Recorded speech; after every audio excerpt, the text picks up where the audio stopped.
decisions you take for the stakeholders are meaningless until you communicate to them what you intend to do.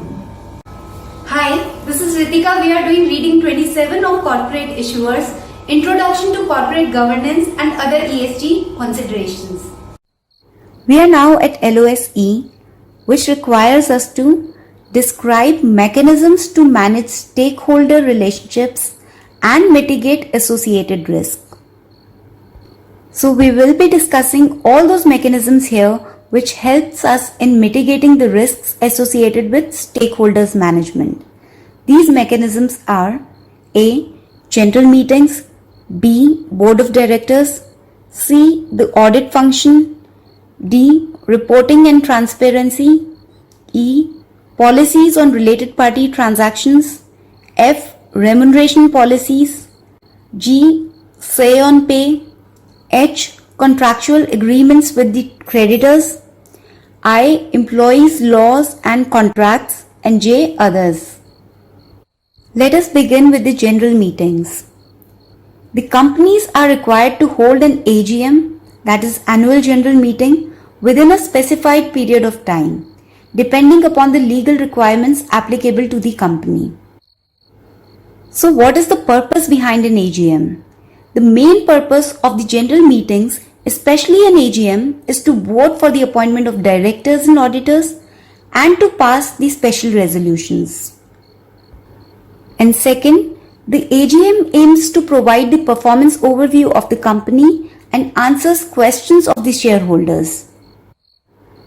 And what if there are matters that need to be sorted out in between two AGMs? In such cases, the company may also hold and call for an EGM, that is Extraordinary General Meeting. The main purpose of an EGM is to vote on special resolutions required on an urgent basis between two AGMs.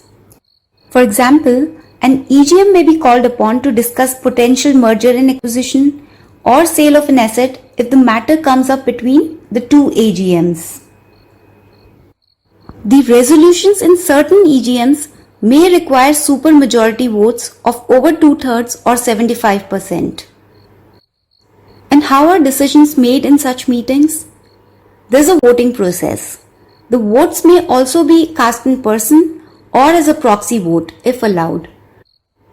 Under the proxy voting, any person other than the one entitled to vote may vote on his behalf. Apart from these types of votings, there are also provisions for cumulative voting.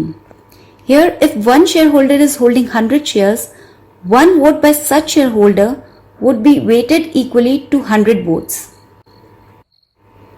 Moving on to the Board of Directors. Who are the Board of Directors? The Board of Directors is a team appointed or elected by the shareholders to provide them a broad oversight of the company. What is the purpose of such a board? The Board of Directors oversees the affairs of the company and generally are accountable to shareholders for the company's performance. Also, the Board of Directors is generally responsible for the appointment of management of the company. Next, we have the audit function. What are the variants of audit? The companies usually go through two types of audits. One, the internal audit, and second, the external audit. These audits are performed usually annually or at specified interval of time by the independent auditors. The main purpose of the audit is to provide a reasonable assurance of accuracy and fair presentation of financial statements. Another important aspect of stakeholder management is reporting and transparency. There are certain regulatory disclosures required in the annual reports and the investor relations statements with regard to the financial and other statuses of the company. These provide a decent information to the investors. Why do we need such disclosures? The main reason is that the reporting requirements reduce the information asymmetry between management and the investors. Secondly, it also acts as a good source to assess the performance of managers and directors. The information provided in these reports also aids in the valuation of the company. Next is the policies on related party transactions. There are certain policies laid down by the law describing the procedures for mitigating, managing, and disclosing the cases of related party transactions if there are any. According to these policies, the directors and the managers must disclose any material interest in any transactions during the reporting period. Say for example, if a company is purchasing majority of its input raw material from another firm of which the managing director of the company is owner, then it is required to disclose the same in its disclosure statements that accompanies the financial statements of the company. Then to manage the interests of the employees, we have the remuneration policies. The remuneration policy of any company should have a scheme for share-based payments or profit sharing. This helps in alignment of management's interest with those of the shareholders. These also result in asymmetry of interest of shareholders with the management. In order to avoid short-termism in the relationship of management with the company could also make use of shares instead of the options with longer-term vesting periods.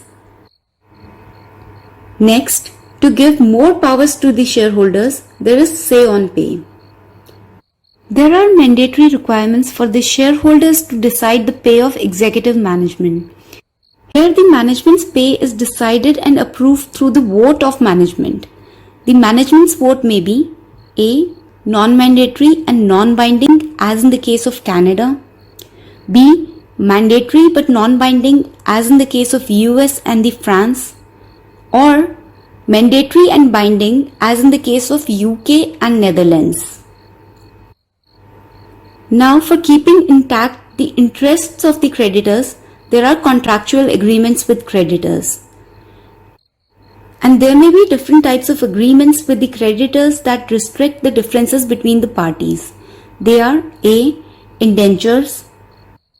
They are legal contracts with the bondholders that binds the company with them. B. Covenants.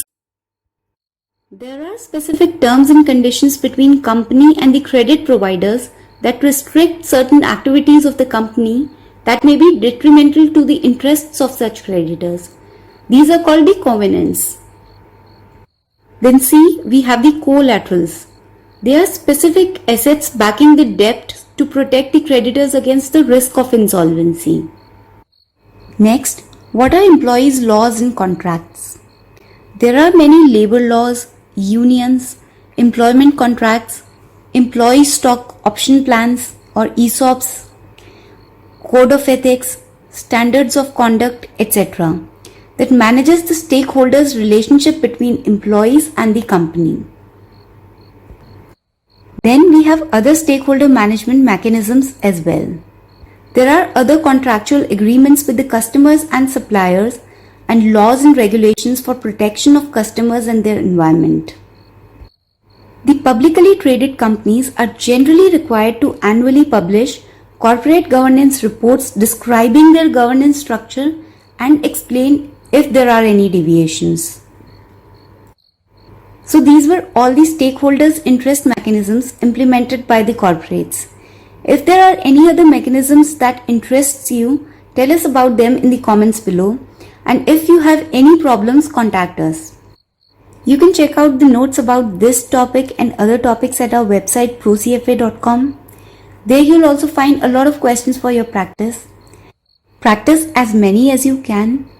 See you in the next video. Till then, take care and good.